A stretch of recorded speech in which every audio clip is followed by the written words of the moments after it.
Some of my earliest memories, interestingly enough, have been taken away, actually. Even though Fort Lauderdale was one of the most racist places, black folk didn't take any stuff either. We are losing our communities to gentrification, right? We're being pushed out of Fort Lauderdale due to the cost of living.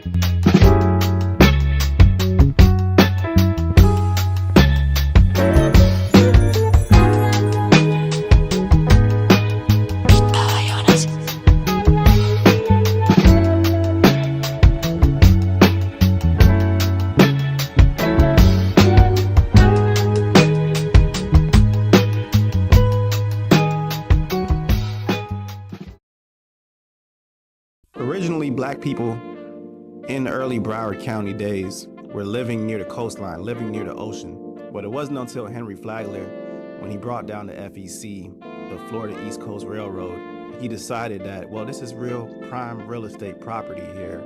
And that was when black people were moved over to the Northwest Quadrants, right across the train tracks, which is where we take you to the hub, episode 3, Fort Lauderdale. I have been associated with Provident Hospital since its organization in 1937. I was medical director for the Provident Hospital Association, and I also served as chief of surgical staff until I went away to school in 1949.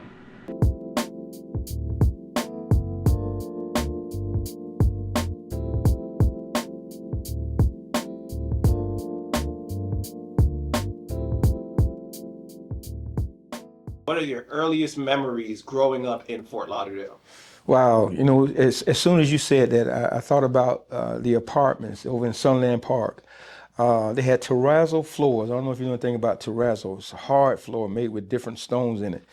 And I can remember standing on a rug and my sister pulling the rug from me, and I fell on my face, and my tooth went through my lip. And I was a little shorty. I must have been about maybe 3 years old. So I remember that distinctly. Most people in the black community kind of connect with, which is the church. We're here at Old Dillard, and in walking distance is Mount Olive Baptist Church, and there was a preacher there with a voice and a swagger and a charisma like none other. I haven't seen anybody like him since, and I'm a fan and a friend of Mr. Marcus Davidson, but Pastor Matt King Carter was the pastor at the time in the 80s and the 90s, and I grew up going to that church, and that really, really was an experience for me every Sunday. Like, no matter what I was doing, whether I wanted to try to stay asleep and do things like that, it wasn't happening. We were going to church on Sunday. I have many fond memories of having grown up here, but of course at the time people were not making as much money as they make today. People had very little, but we were generally happy. And as I attended the school, Dillard High School and elementary schools, we had many very, very dedicated teachers who were determined to help us, and they were determined that we should learn and achieve and grow. As we later took their advice, and we tried to benefit from their teachings. Growing up, I wasn't raised by my parents. My great aunts and uncles raised me, and so I had a very old school upbringing. My family is originally from Waynesboro, Georgia, and they moved to Fort Lauderdale for work. And my earliest memories, my earliest childhood memories are just like really old school. I was really sheltered. I didn't really have access to a lot of outside. When I did get the opportunity to experience what the neighborhood or what the community was like, it was really mostly with my grandfather. I would go to Dillard football games, and then when there were state championships, we would go together as a family to Gainesville. And my grandma was like a part of the Dillard Booster Club. So those are the things. Friday nights being at Lockhart Stadium at the time, I think it's Drive Stadium now, but at the time it was Lockhart. And that was like every Friday night. That's what, that was a huge part of our week, was looking forward to those games. Cultural explosion Friday with our fireworks. That morning until 12 midnight. Things that has happened with the Sistrunk Festival. We also have a committee cultural and special events, Carlton Moore, will be among our Present day Fort Lauderdale. In the present, we're seeing a lot of redevelopment. Some people say gentrification, new faces coming into the community, new cultures, new styles coming into the community. Now, with these changes coming in, and with the rich history of Fort Lauderdale, of Black Fort Lauderdale, how do we adapt with the new climate that's going on? How do we keep some of those values that was originally here? And how do we blend it in with the future and all that is to come? We grew up understanding what racism was, but we dealt with racism head on. You know, we didn't shuck and jive with it. We didn't try to say, you know, we gonna live with you. No. We had to be better than you. You know, yeah, you had your stuff, but we had ours too. Dillard High, a school and a symbol, because Dillard is what the media and others call a predominantly black school, and students here, both black and white, resent the description. Dillard, they say, is predominantly a great school. But some white parents in Plantation are fighting to keep their children out of here and in neighborhood schools closer to home. 10th grader Wendy Rosner is one of those. She has a half-hour bus ride each way. It's a nice school, and with all the people, you get to learn about different cultures and stuff, black people. I've never been around black people before, and now I am, and they're nice. They're like anybody else, and I enjoy it. I think we're in a good place as it relates to politics. I think socially and culturally, like, you know, you see black people everywhere of all kinds. So I think we're in a really good place, from entertainment to food to education. You know, we're in the old Dillard Museum, and I just think about my high school and how they've evolved from the programs that they had when I was there and the ones that they have, you know, going into the future. I was just telling a young man about the music production program that came to be some years after I left, and I just think that we're in a really good place in terms of like political.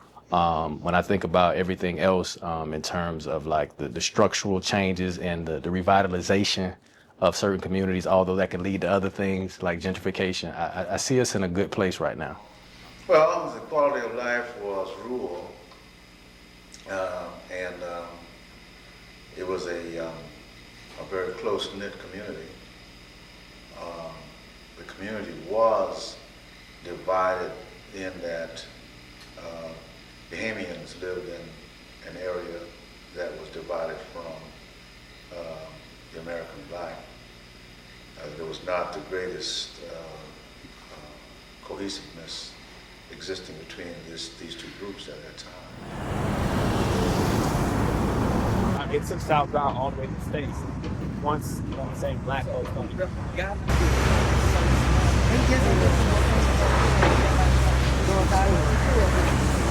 Present day Fort Lauderdale sometimes feels not progressive. It feels like, especially I think for our community, it feels not progressive. It feels like in order to make some of the strides that we want for our families, specifically my age demographic, it's a struggle. There is a struggle there. Many of my peers feel as though to achieve some of the life goals that we want to achieve, that it can't be done here in Fort Lauderdale. For all those who made Black Fort Lauderdale, who wasn't afraid to stand up, you know, and tell the people, no, this is what you're gonna do. This is who we are, you know. So I just like to say, man, don't ever forget where you come from. Don't ever forget where you come from, and don't let nobody tell you nothing different than what the truth is. The spotlight that you guys are giving to Black Fort Lauderdale, I think is remarkable. I think that is commendable. I'm appreciative of it, right? I was born and raised in Fort Lauderdale, and I've only ever lived here in Fort Lauderdale and in South Florida. And I think that it's things like this that will help bring attention to what it is that we need to do in order to build up and sustain what's left of our community. when we talk about the future of Fort Lauderdale, I'm connecting the dots on this. There is a real displacement when it comes to gentrification, right? And in our community, I fear that track because I'm seeing a lot of things pop up in the heart of the community. The people that have been here forever, you know, when you start seeing these new buildings, that changes the tax base and that changes the tax rate. So the people that are here, I hope that they're able to keep, you know, some of the things that they've had. And so that's one track. The other track is, you know, to kind of connect it back to Dillard, there's a movie studio a lot of people don't know about that's coming to our city. And with Dillard having a theater program, I can see a lot of jobs being brought by that movie studio that's going to be here, I think, in 2026. You know, think about the prospects of that. A film school, that's a high school, that's a magnet school in a film studio. The integration of things like that, the jobs that could be created. There are so many companies here like Microsoft and Sistrunk, a large boom of economic opportunity, whether it's real estate, whether it's tech, whether it's finance, a lot of those things are here. And we need to take advantage of those opportunities. And I wouldn't rather be anywhere else in the world. And I'm just so happy to have an opportunity to kind of share my experience with the world and let people know that this is the greatest city in the country. And I'm just so glad to be here. The hub, Fort Lauderdale, so much rich history. Fort Lauderdale is the cultural epicenter of Black Broward.